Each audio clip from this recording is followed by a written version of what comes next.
Good evening from Beirut. We are exactly a year since the most devastating explosion ever hit this city.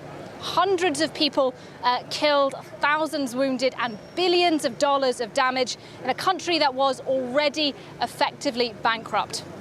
Now, 1 year on, no one has been prosecuted, no one has been charged, and the same politicians that presided over that catastrophe last year are still effectively in charge of the country today.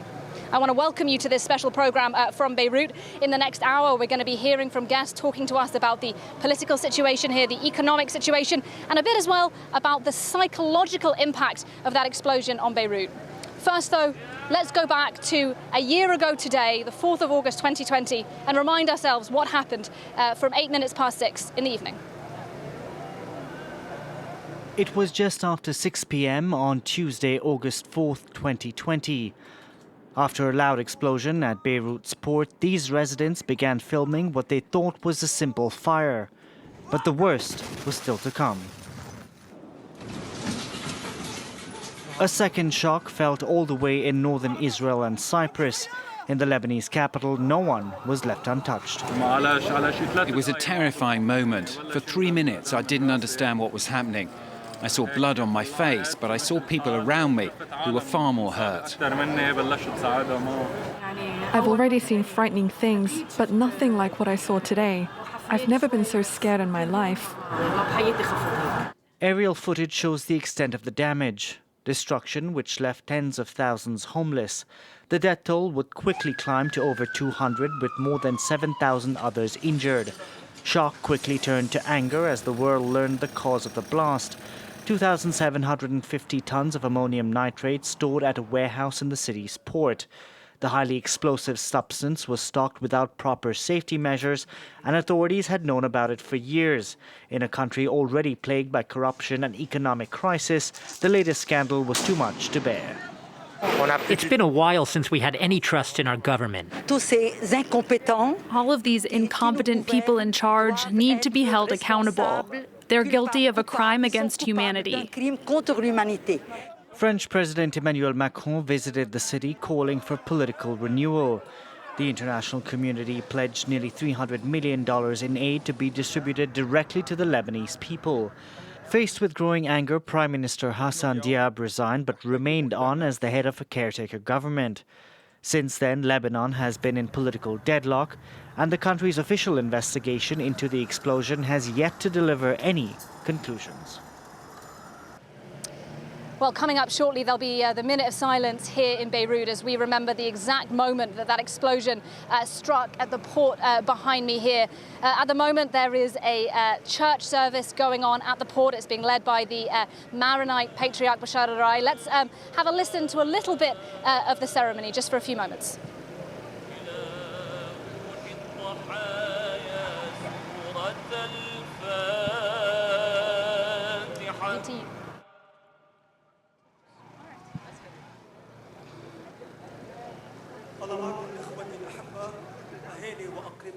وأصدقاء الشهداء والضحايا بهذا الوقت رح بيكون في تحية من قبل القوات الجوية لكل الشهداء والضحايا المدنيين والعسكريين يلي سقطوا بالانفجار.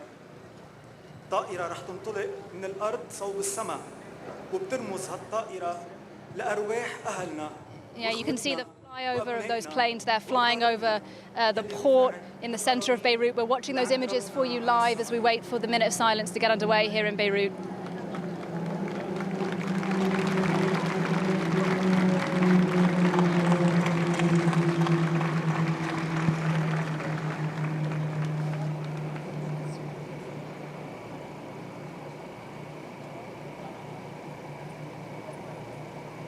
Well, I'm joined here now in front of the port by Rana Al-Dirani. She's an Arabic teacher who used to run an Arabic school just down the road from where we are. Rana, welcome to France 24. Thank you for being on the program today. Rana, tell us a little bit about what happened to you, what happened to your family on the 4th of August 2020. My story is very similar to living in this neighborhood. I'm going to talk about the images that are stuck in my mind from that day. I was in the street, I was hurt, and at the same time sorry. And anyway, what happened from that day when I woke up from the debris and from all the stuff that fell on me, I saw images of almost from horror movie. Dead people, blood, body parts, destroyed houses, screaming, wailing, lost kids. All of these images were so not just sad, but it's painful to see, and also to be able to consume all of that at the same time, like what happened. And at that moment, when I woke up and I checked myself, I thought it's an Israeli airstrike.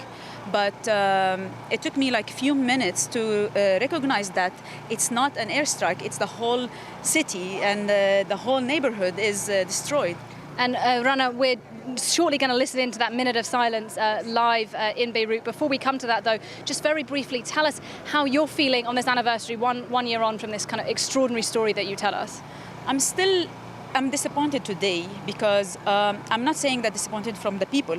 I'm disappointed that till today, no one is held accountable for what happened, starting from our president to the smallest person who is working at the port and who knew about those ammonium nitrate. I'm disappointed that our government and these war lords, they are not getting enough of blood and shedding tears. Like they want more and more. They want to cause more pain, to cause more destruction to this city. All right, Rana, I think we are about to listen in now to that minute of silence taking place at the port of Beirut. Let's go live now to the port as we all observe that minute of silence here in Beirut.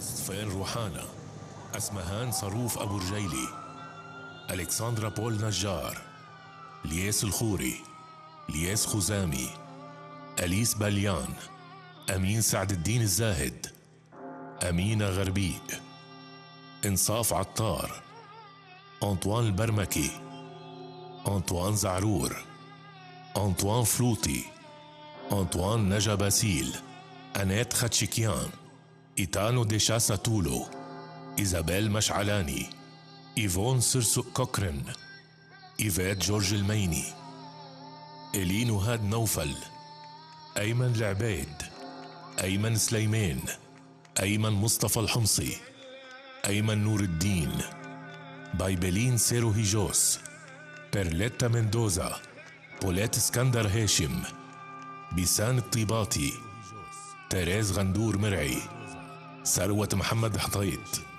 جاد الدحداح، جاد سميحة، جاك الجميل، جاك سركيس برامكيان، جاكلين جبرين، جان سعيد كوبلي، جان فريدريك علم، جان مارك بونفيس، جرجس فرج الله دعيبيس، جمال دودمية، العميد الركن المتقاعد جهاد عمر، جهاد مارون سعادي، جو لياس حقيقي، جو أندون، جو بوصعب، جو حداد، جو نون، جواد شيا، جود حاج سطيف، جورج السعد، جورج المعلوف، جورج الوز، جورج دمياني، جورج ماضي، جوزيف طانيوس روكوز، جوزيف لطيف مرعي، جوزفين بوزيد، جيسي أهوجي داوود، جيسيكا بزدجيان، حسام بطل، حسن أكرم شمص، حسن المانع، حسن صادق، حسن كامل حيدر، حسن مصطفى طي، حسين عبد الرحيم بشر، حمد مدحت العطار، حمزي اسكندر، حنا جرجس عقباتي، حياة جرجي فاضل، خالد وحود، خالدي بكري، خضر شفيق بدر، خليل أديب عون مجاعس، خليل عيسى، ضلي قاسم خوري، ديانا بابازيان، ديانا خوري، ديما عبد الصمد، راسيل مسعود مية، راشد حفيزور، رالف ملاحي، رامي الكعكي، رشدي الجمل، روان مسطو، روبير سمعان، ريزول منير سيكدا، زهوة نقول الدادا، زلباب ساجد علي، زياد مصطفى صبح، زيد ميتا، زينات مغرب العباس، زينة زعرور. All right, we've been listening there to several minutes of silence here in Beirut, as well as some of the commemorations at the port. We were mentioning that the Maronite Patriarch Bashar al-Rai is giving a service there. We also saw just a few moments ago a tribute from the firefighters here. Firefighters, of course, some of the first people on the scene when the explosion began at the port. I want to bring back in Rana Al-Dirani, who's with me for the start of this program. Rana, you were recounting very vividly how you felt on that day. It's worth telling our viewers that you had quite a business in Beirut. You had an Arabic school, it was very celebrated, it was very well known. What's happened to it since the explosion? Because it's just down the road. Well, unfortunately, we could not keep it alive as was expected because, of course, another disappointment that we don't have electricity, we don't have fuel, we don't have gas, we don't have internet working, so nothing is working in this country. So we tried our best to keep it alive in person. We failed. This is another disappointment added to our plate, and it saddens me because Saifi Institute is not. It was one of the destinations where people wanted to gather and they loved the place, and we had tremendous support from this international community.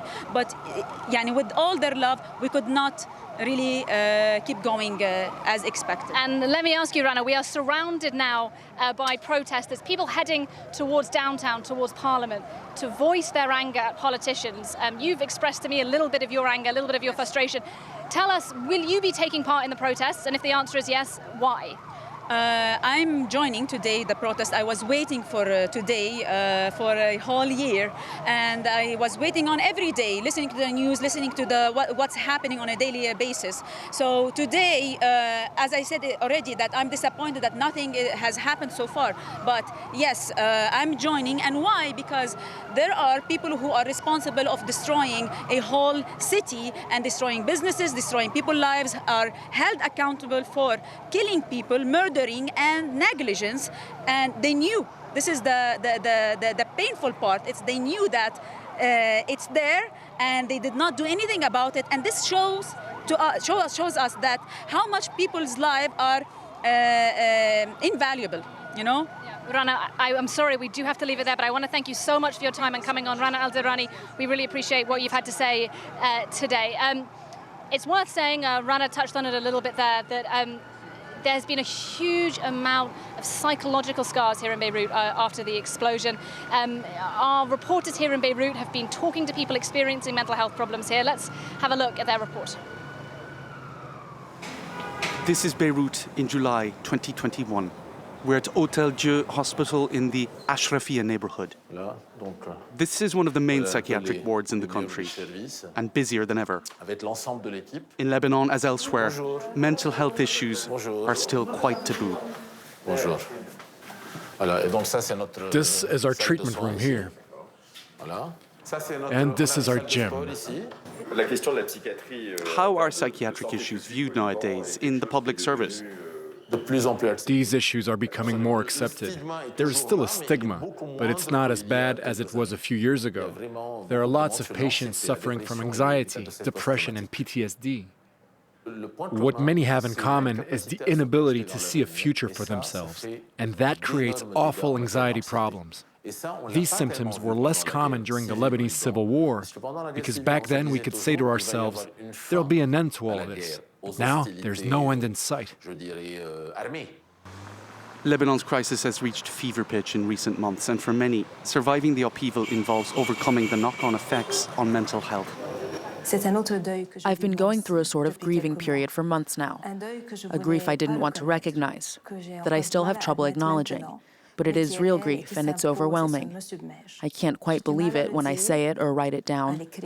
But I'm grieving for a country that is in agony and is wasting away. I'm grieving for all that we had built up, for the splendor of our previous lives. I'm grieving for the dreams we had. There's also a lot of fear for the decline we're facing and for the loss of our dignity. Nowadays, it's simply impossible to be in denial. Things have become so bad. There's so much pain and suffering that we cannot deny the reality. We're using all our energy just to survive. The Lebanese are often described as resilient, but the idea of being resilient has become impossible and unthinkable. Emotional distress, fear of what the future holds, and a sense of despair. This is the legacy of the terrible explosion that ripped through the port of Beirut. Well, to talk a bit more about the mental health issues that people in Lebanon have been experiencing in the aftermath of the explosion, I want to bring in Ronnie McCartiff. Ronnie, thank you very much for talking to us today. You are a psychologist here in Lebanon. I know you've been working here a long time, and you were also affected by the explosion. Perhaps start by telling our viewers what happened to you a year ago today. Well, exactly a year ago, I was just a few hundred meters from here, and I lost my eyesight because of the explosion, because of the apartment that I was in was completely blown and torn apart. And so it's particularly emotional for me to be here exactly a year later. But as you say, being a psychotherapist has tremendously helped me in working through the trauma that until then I was mostly seeing in clients. And becoming part of the crowd of victims, let's say, anonymous victims, adds something. Yeah, I can't imagine the way that would have changed you as a psychologist. Talk to us a little bit about perhaps the way that your work has changed, different people that you've started to see as a result of what happened last year. Well, I would say it's multi-faceted. Maybe the first basic difference is people see what has happened to me, and so I can see that in their look, in the energy that they exude when they come to see me. And you know, psychotherapists are supposed to be pretty neutral in terms of their own feelings, their own emotions. And so this is difficult to hide, right? The fact that there is that injury and then people were seeing it and asking me questions about it. So it was interesting to go beyond the, let's say, the norm or the rules that you learn in school or in your training, and to go beyond that. And actually, there's a very rich added layer of proximity that I find has been gained with my clients through that. Can you give us a sense overall of the kind of the scale of the post-traumatic stress disorder here in Beirut after the explosion? I mean, it seems like everybody I talk to here has some kind of story. Well, you know, mental health issues in general in Lebanon has been under a certain stigma. It's difficult to talk about it. And so this has added to the difficulty for people to process it. You know, it's the first thing that some people need to do about a trauma is to talk about it. So if you're not able to even say that you're having trouble sleeping or you're having trouble connecting to other people and being in a relationship, then it's a very difficult way for you to go beyond. Yeah, so Beirut is grieving really now, isn't it? And if you forgive this, I want to quote something that I read that you had said elsewhere. You said, there are 5 stages of loss and grief, and I find that's similar to what's happening here in Beirut. Can you speak to us a bit about what you mean about those 5 stages in relation to the explosion? Well, usually we talk about grief as losing somebody. And it's true that the first stages of that is, the first one is kind of disbelief or refusal to accept past the shock, which is really the first thing. And it takes a while for somebody to actually accept it and go through with it and start their new life without the person that they love. And in this case, there's something very similar. It's like I was referring to the loss of my eye, I think at the time, when I said that I have to get used to being with just one eye as opposed to 2 when I look at myself in the mirror. And it's true that you have to go through that, pass through that first stage of refusal to kind of accept it and be able to move through in your life. And I find that for a lot of people, that first step or even those first 2 steps, they haven't been able to process them. So they're still in a state of shock a year later, and that cannot be very healthy. Can I ask you then, have you used your own experiences, the fact that you lost your eye, as a way to help your patients so you can relate to their stories in a deeper, more intimate way? I think it is not a direct way. It is more an underlying kind of posture that I probably have gained, maybe more empathy, because when you have suffered yourself, it is more accessible, let's say, to be empathetic to people who have suffered something similar. So I'm sure that it has created something more humane, less clinical, let's say. And I don't know if my clients see that, but at least I have seen that in myself.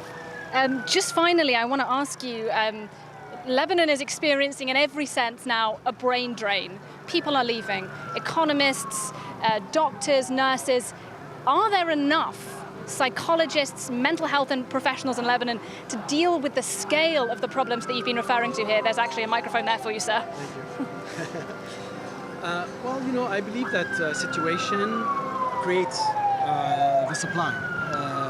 As in a market, you know, more and more people needing psychotherapy, more and more needing help, we will see more and more providers of mental health. So I'm confident that will be there. And I'm not too worried about the brain drain, as you say. Of course, it is sad to see people leaving, but at the same time, you can understand that. But there is an incredible strength and dignity that I find in the Lebanese public, and I was really witnessing that today. There's a lot of dignity there, and I have a sense that collectively we will come through. All right, Ronnie McCatif, thank you very much indeed for your time and for telling us your story today on France 24. Thank you. I want to turn now to bring you a report from our correspondents here in Beirut. They were a few weeks ago outside the home of the Interior Minister. Many people here believe that the Interior Minister has been obstructing justice in the investigation around what happened at the port. Let's have a little look at that report from my colleagues.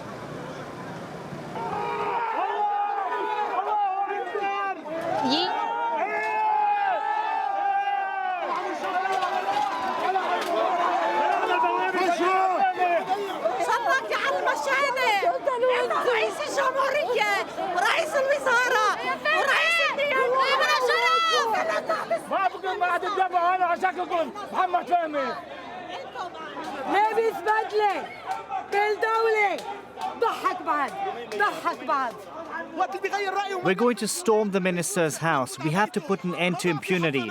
We're not scared of anyone anymore. We're going to go all the way. We're going to go into their houses and we're going to throw them in jail.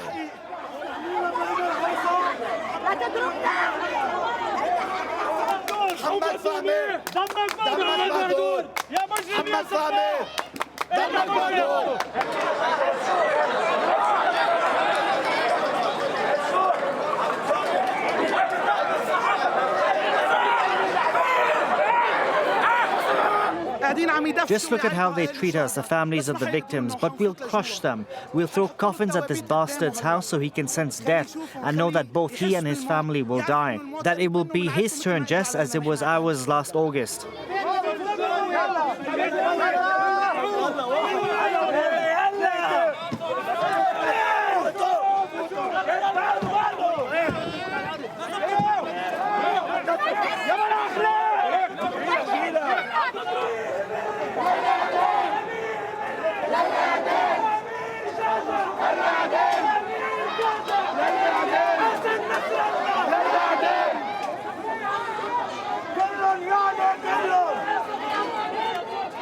You think you win today? Until now. We never win in this country. Never! Well, joining me now to discuss the impact of the investigation and some of that anger from protesters as well, I'm joined now by Diane Asaf, a lawyer here in Beirut. Diane, thank you very much for coming on France 24 today. In that report, the anger of victims, of survivors of the explosion is extremely clear. They believe politicians are obstructing justice. Are they right to worry about that? Of course, they're right to worry about that, and they are right to be angry. We are all angry. The lead investigator, Judge Tarek Bitar, requested permission to question Lebanon's most prominent security chief, Abbas Ibrahim, and Minister of Interior, Mohammed Fahmy, denied such permission. And also, Judge Bitar requested permission to question head of security state, Tony Saliba, and caretaker Prime Minister Hassan Diab declared that he wasn't the right authority to grant such permission. And Judge Bitar also requested the parliament to lift immunities and related to three members of parliament and former ministers, and parliament hasn't lifted the immunities yet. So clearly Judge Tarek Bitar is faced with legal maneuvers by powerful politicians who hide behind their immunities, and they use it as a shield from prosecution. So it's extremely clear to you then that the politicians here are obstructing justice when it comes to the explosion at the port last year. Do you think then, under the Lebanese legal system, it's possible to get justice for the victims and the survivors? I don't think that the Lebanese system, the Lebanese judiciary, is capable of reaching the truth or holding the murderers accountable because the lead investigator, Judge Tarek Bitar, works with very little resources. He doesn't have a team to support him. The political interference in the judiciary is flagrant. Just to give you an example, the first lead investigator, Judge Fadi Sawan, as soon as he charged politicians, he was removed, and he was removed by the court. The court decided that because his apartment was damaged in the blast, he couldn't be neutral in his investigation. And clearly, this argument is not convincing at all. Also, just to give you another example of the political interference in the judiciary, the Minister of Economy and Trade, Raoul Name, had asked the lead investigator, Judge Tarek Bitar, to issue an official statement stating that the act of wars and terrorism are probably not the cause of the blast, and this is to unblock some compensation payments from insurance companies, as if the victims cared about money. Diane, let me ask you this. Given everything you're saying about the clear problems in the Lebanese judicial system, do you think the responsibility now falls on the international community? Do we need international lawyers and investigators in Beirut at that port to figure out what really happened? Yes, I think so. I think we need the establishment of an international, impartial and independent investigative mission, and a letter has been sent from approximately 52 international NGOs and family victims to the United Nations Human Rights Council to demand the establishment of this investigative mission. Finally, the former Prime Minister Saad al-Hariri, he talked about this idea of amending the Lebanese constitution so that to ensure that immunity is waived in the constitution. That sounds like quite a good idea, doesn't it? It sounds like he is trying to ensure that justice is done, but I know you don't agree. Tell us why. It sounds like a good idea, but it's not. It's clearly, this position is clear to absorb the frustration and the anger of the Lebanese people. Amending the constitution is a very complicated and difficult process, and it will probably never happen. They should just lift the immunities and no need to amend the constitution. Immunities should be lifted. I'm going to give you 3 reasons quickly. First one, given the magnitude of the explosion, immunities should be lifted, period. 2, these immunities are here to protect the members of parliament's freedom of speech and opinion, and not to protect them from some crimes they might commit. And 3, the lead investigator judge is after these individuals in their role as ministers and not as members of parliament. So immunities should be lifted immediately. All right, Diane Assaf, we're going to leave it there, but thank you very much indeed for sharing your time and your expertise with us here on France 24. You're watching a special program from us here in Beirut because we are exactly a year since that devastating explosion at the port just behind me that killed hundreds of people, left 300,000 people without homes here in the city. We are in the midst of a large protest here in Beirut. People are heading towards Parliament to voice their anger at politicians. Many people here simply believing that the politicians, as we were hearing there from the lawyer Diane Assaf, are obstructing justice. Well, it's worth saying as well that all of this comes amid a backdrop of a massive economic crisis here in Lebanon. Our colleagues Sally Farhat and Zaina Antonius have been reporting on the petrol crisis here in Lebanon. Here's their report. Ali is a cab driver in Lebanon. He spends half his working hours waiting at gas stations in long lines like this one. أنا بوقف مرتين بالنهار طبيعي لأن أنا تاكسي. على محطة البنزين بدك توقف ساعة، ساعة ونص، وأيام بتوقف على محطة الساعة والساعة ونص ما بيلحقك دور. Fuel is not just scarce, its prices have gone through the roof. Lebanon's government is nearly bankrupt and had to lift partial fuel subsidies. As a result, it now imports fuel at the exchange rate of 3,900 liras for $1 instead of 1,500 liras. For Ali, the surge of gasoline price is not looking very good. امبارح معبى ب100,000 بنزين، عامل فيهم شي 150,000. اليوم رحت عبيت رجعت فولت 65,000، يعني كله الصفيلة. امبارح خسارة إنه طلع لي 50,000، يعني أكل وشرب لناكل ببيتي، عندي عائلة و4 أولاد صعبة. Economist Jihad Lehkayem explains that the fuel shortages also impact businesses in different sectors. The problem is not that we need our cars and to fill the gasoline, to fill our cars, to fill the tanks with gasoline. The problem is broader, so it's going to affect hospitalization, it's going to affect tourists, it's going to affect the whole economy. All goods are going to be subject to an increase in prices because for transportation, in order to transport the goods from one place to another, you need diesel. In the face of the crisis, people have had to invent alternatives.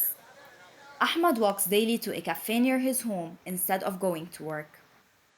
أنا بشتغل بشركة ببدارو، بشتغل currently من هون من هيدا الكافيه لأن ما معي بنزين بكفي لروح بالموتو تبعيتي واشتغل من الأوفيس تبعنا. Lebanon's fuel crisis further threatens the country's already struggling economy, shaking even further citizens' confidence in Lebanon's ability to come out of its worst economic crisis. Sally Farhat reporting for us there. Well, to talk more about the economic crisis here in Lebanon, I'm very pleased to be joined by Danielle Hassim. She's an economist herself. Danielle, first of all, let's talk about petrol, as that's what we were hearing about in that report. How serious is the petrol crisis in Lebanon today? The petrol crisis is very serious. It's affecting every aspect of our life. It's affecting every business. It's affecting hospitals, education, literally everything. Allow me to factualize what fuel crisis means today in Lebanon.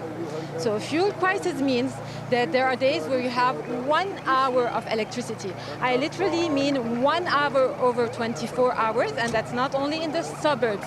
That's in Beirut city, that's in the capital, and the private generators, they cannot compensate for the shortages, hence you have hours and hours of complete darkness. A fuel crisis means as well that you have lives that are threatened because hospitals cannot operate properly. It also means that businesses will either have to shut down or increase tremendously their prices because they cannot operate and because they have to pay a very high generator's bill. It means that there will be days where you have no breads produced because bakeries cannot function properly. It also means that schools may not open in September because there is no electricity. It means that you cannot trust what you eat, what you're feeding your kids because there is no electricity. It also means that there is internet interruptions and businesses cannot function properly. And a lot of businesses are relocating outside of Lebanon. To sum it up, fuel crisis means that you're shutting down a complete economy today. Shutting down the economy, that is how you put it as an economist yourself. Sketch for us then how it is that a Lebanese person in the city, in the capital, is functioning every day. How are people going to work? How are people keeping food cold in their fridges? Let me describe for you a typical working day for a Lebanese so you can understand the prevailing work conditions. So the first thing they do in the morning is they wake up, they try to find an open gas station to fill their car fuel just to go to work.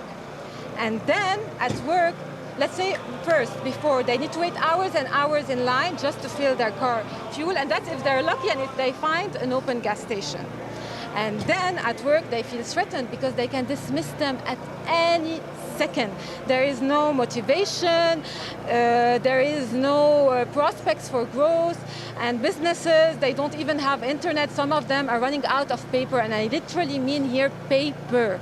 And even their salary, it can mainly cover for maybe a week or two of basic necessities. Well, let's talk, if we can, about salaries, because we know that the Lebanese lira has lost 90% of its value in 2 years now. So what kind of impact is that having on people? Many people's salaries have become largely worthless, haven't they? This is hyperinflation. Yeah, the lira dropped, lost more than 90% of its value. We used to live at an era of artificial peg, where prices were relatively stable. We could afford basic necessities and even spend on leisure. And suddenly, we lost 90% of our purchasing power, and a lot of the Lebanese couldn't afford anymore even basic necessities. Today, the minimum wage is around $30. It's around $30, and this means it represents $1. The person who's earning a minimum wage earns $1 a day. How can this person survive? Their salaries, they haven't adjusted. They haven't adjusted at all to the depreciation of the Lebanese pound. And to give you an idea, a recent study was done by the American University. It shows that today a family needs around 5 times the minimum wage to buy food. I'm talking about food here. Do you realize that I'm talking about food? And it suggests that the Lebanese middle class wants something thriving. I mean, Lebanon is known to have people like you who speak 3 languages, surely cannot survive. People are going abroad, aren't they? Yeah, you know, a middle class, you usually define a middle class by people who can afford basic necessities. I'm talking here, they can afford food, groceries, electricity, rent, education for their kids, healthcare. Today in Lebanon, unfortunately, most of the population cannot afford basic necessities. This means that this crisis, which is the result of corruption and mismanagement from our politicians, erased the middle class. To give you an example, a university professor used to earn around $2,400 per month. Today, his salary is equivalent to around $180 a month, which means $8 a day. So this teacher is now poor. He's not considered middle class anymore. So you're basically putting the middle class is disappearing, and most of the population has now become poor, and this will have a drastic impact on the economy, because an economy cannot survive without the middle class. You paint a really rather bleak picture of the Lebanese economy. We know that it's possible that if a new government is formed by Najib Miati, that money will come in via a loan from the International Monetary Fund. If that happens, will that dramatically improve the economic situation here, or is it just plugging holes in a sinking ship?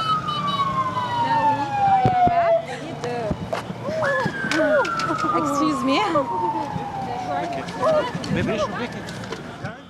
Okay, we need to...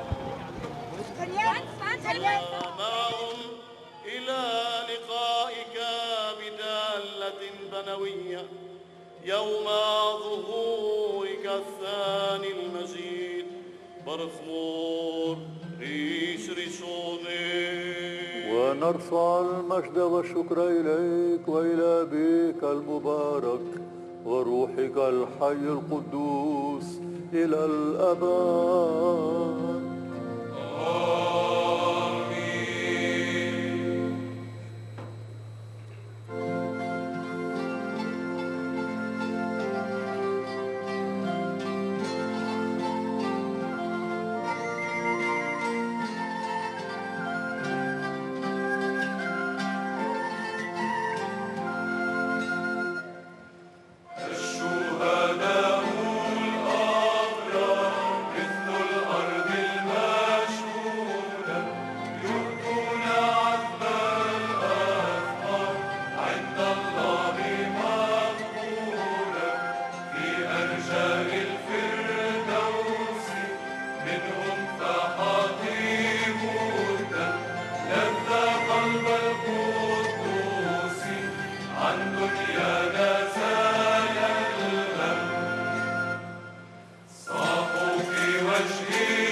ليكن الطيب العابق أمامك من ذخائر الشهداء ضارعا إليك يا ربنا من أجل الخطأ والضالين والمرضى والمضايقين ومن أجل السلام والوئام في بيعتك المقدسة والعالم برخ موربون رشيشون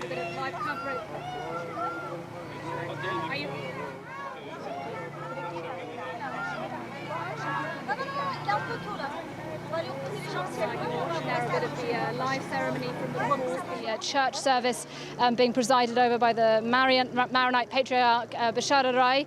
I now want to bring you a package by our correspondents. It's looking at people leaving the country via Tripoli by boat because of the scale of the economic crisis here. Here's that report. Tripoli is Lebanon's second largest city and its poorest. It is also the departure point for more and more Lebanese leaving their country by sea. Left with few options, they climb aboard boats, risking their lives. Mohammed had made it to Cyprus by boat, but ended up being deported. Listen to what I'm telling you. Life does not get any harder than living under this government. If my options are to stay here or go and drown in the sea, what do you think I'll choose? Of course, I'll choose the sea and death. It's true that lately people are getting on boats without a second thought. The only fear they really have is for this government. There's nothing for us in this country. No medicine, no milk, nothing for my poor son who is ill. Mohammed is now back to square one. This humble dwelling in the Mina neighborhood is where he lives with his wife and their 7 children. And life is a daily struggle for them.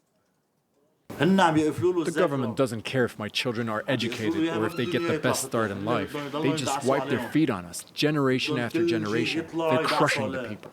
In Europe, everyone respects the law because leaders themselves respect the law. But here, the children of those in power drive around in nice cars, while our children are being sacrificed. The next chance he gets, Mohammed will again try to leave, fleeing his homeland, and with the sense that the only hope lies elsewhere.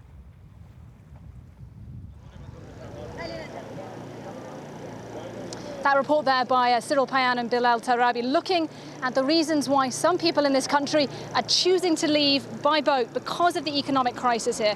Well, let's talk a little bit more about that with Sarah Al-Yafi. She's a public policy consultant and a political activist based here in Beirut. Sarah, thanks for coming on France 24 today. We just heard a little bit in that report, sort of the scale of the economic problems here, and that's pushing people to leave the country. I know, however, you're choosing to stay. Talk to us a little bit about why it's important for you to be in Beirut as an activist and what your message is today. Thanks for that question. You know, the World Bank recently qualified the Lebanese crisis as the 3rd worst in probably all modern history, or one of the top 3. So what we're talking about and what's actually going on is really literally unprecedented. And the fact that people are leaving, all of them are leaving, not because not because they desire to do that, but because they're forced to, because their livelihoods, their literal livelihoods are at stake. As for me, the very core of everything that I believe I represent and everything that I choose to do is I wish to at least speak the truth about what's going on here, and I won't be able to do this if I'm abroad. But further than speaking the truth, it's trying to bridge the action to the truth, because we need to get rid of this political mafia. We need to get rid of this political class, and we're not going to do it just by sitting outside. So that's it. So let's link that if we can. You want to remove the political class. Why is that linked, in your view, to what happened here at the port? What is the link between the political class and that devastating explosion last year? I think saying link is understating what it is. It is the political class that exploded the port. And whether or not we are looking at external factors, which I am not going to brush upon at the moment, I'm just going to talk about the political class responsibility. There are specific rules and laws that pertain to storing ammonium nitrate. Let's just talk about just the negligence aspect, which I believe is the least important of them. The negligence aspect, a first-year chemistry student at a university will tell you what should happen to ammonium nitrate to be stored properly. They stored it by the port for 7 years or 8 years, completely without respecting any chemical factor. Further to that, there are Article 17 of the Lebanese law states that if the nitrogen in the ammonium nitrate is above 33.5%, bear with me for a second, then it should get the permit or permission from the Ministry of Economy, it should get the permission from the Council of Ministers, and it should get the permission from the army to enter the port of Beirut. Did any of that happen? No. So that's a violation of Lebanese law. We're not even talking about what actually caused the explosion, which is insane in of its own. Further, they all knew. The Attorney General sent letters talking about the danger of this because it did say it's explosives, not to be actually confused with ammonium nitrate that could be used as agricultural grade fertilizer. This was explosives. It was written on the papers that came through the port.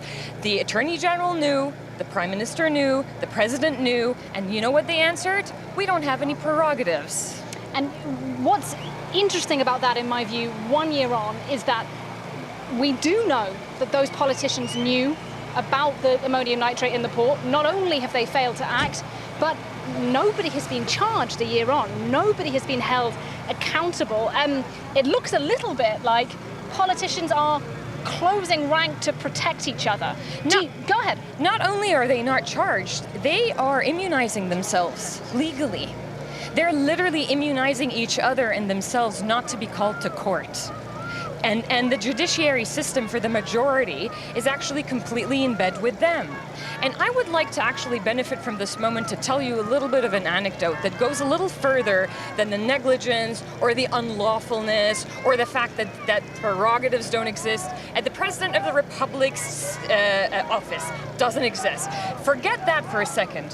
When the explosion occurred on August 4th, 2020, right after the explosion occurred, there were devastating damages, but there were also survivors right here. Rescuers came from Limoges in France. Dutch rescuers came. They didn't let them enter the scene of the blast. You know what they ended up doing for the day? They went to lunch in the mountains. There is a story of a gentleman called Joa'i. Really, this name is one of the main reasons why I'm here, because Joa'i was not killed by the explosion, he was killed by the political class. His phone was still ringing. His phone was still ringing right at the explosion site. When his mother pleaded with the authorities to look for her son, you know what they told her? We don't have generators to light the search. We're gonna have to wait till the morning. That's not negligence, that's a type of sociopathy or criminality. Joa'i is not a victim of the explosion. Joa'i is a victim of the mafia political class. It sounds to me from what you say then that you are not particularly optimistic about the potential incoming new government of Najib Mikati. Tell us a little bit about what you'd like to see in place of him and how Lebanon might get there. It's impossible to be optimistic if the same heads are still designing the government. And it's just, I remove this hat, you wear it for a second, and then you give me this hat and I'll wear it. They're literally playing the hat trick. So it's like if I change my hat, it doesn't mean that my politics or my immunization against justice is changing at all. So I'm definitely not hopeful for that government, but I am hopeful in the Lebanese people, which is everything that we are seeing today. That for a first time, a people has found its voice again. Because for a long time, they were held hostage. We were held hostage by the mafia and the militia. And our voices were not being heard because we were not sounding our voices. They are sounding our voices. We are sounding our voices like never before. And that's going to be translated one way or another with change. Whether it's tomorrow or in a year or in 5 years, it doesn't matter because it has begun. Now, let me ask you this. That is an extremely powerful argument that you put. I hate to give a counter one, but let me try. In 2019, there were also huge protests here in Beirut. Again, they were the first time that we had sort of protests that cut across sectarian lines, everybody saying all political leaders need to go. Ultimately, unfortunately, those protests were not successful. So now, given what's happened at the port, does Lebanon have the momentum for that same kind of revolution again, or are people simply too tired? Do they have your confidence? May I push back against that with a couple of ideas? And I completely understand what you mean by saying that they were not successful. That is also the opinion of some people here. But I will tell you why that, in my opinion, is not true. Today, the political class that used to, we have an expression in Arabic that say you can butcher with your fingernail. They were butchering with their fingernail. Their word was almost God-ordained word. They can't even show their faces in public anymore. They cannot go to the restaurant, they cannot go to the coffee shop, they cannot be seen strolling with their family down the Corniche. You know why? That's because the revolution has been successful in actually shaming them for their not irresponsibility or negligence, for their criminality. And further to that, let's not forget that the coronavirus really didn't help us. Plus what I mentioned earlier, which is the economic crisis that has completely shattered the Lebanese person's daily needs, water, electricity, food. But still, despite that, they're here, they're protesting, they're calling out names, they're calling for justice, and they're not giving up.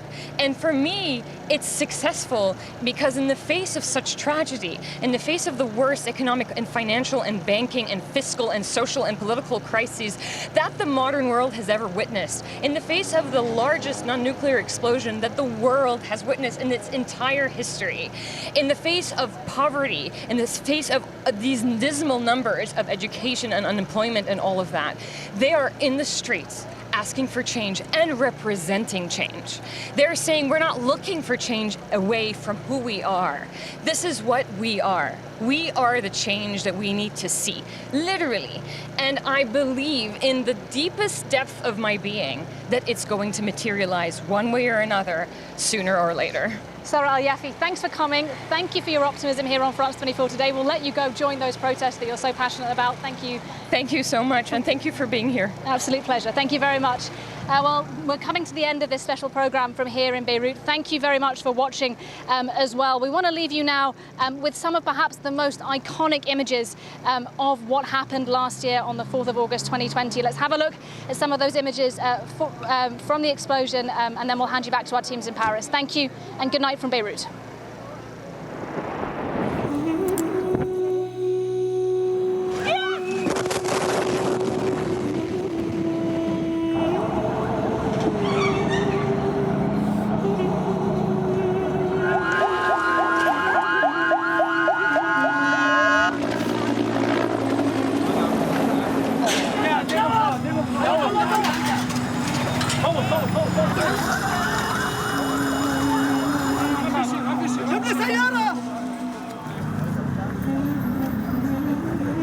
الانفجار دمر نص بيروت، يعني كأنك بقنبلة ذرية على نص بيروت.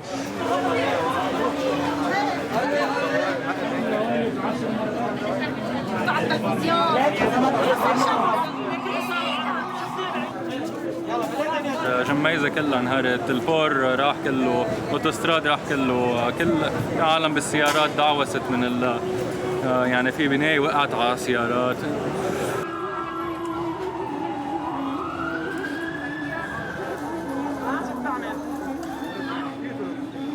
يعني أول مرة يعني أكيد شفت حفلات شوي، بس مثل اليوم ما بحياتي خفت هيك.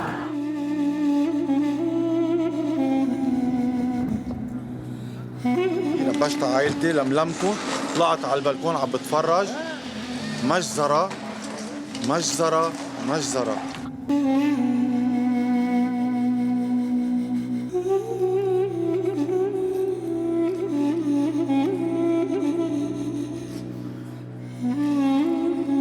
People were screaming in every place. We went down the street, like you would see a hand, you would see an arm, you would see people bloody, people screaming. There was a lady standing over there and there was blood going out of her neck.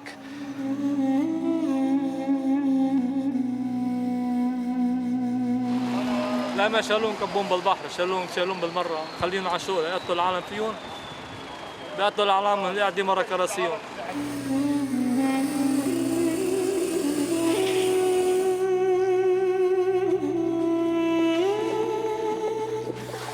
إذا نحن ما بنعمله مين رح يعمله؟ ما في دولة ما في دولة. نسوق الدولة ما في دولة.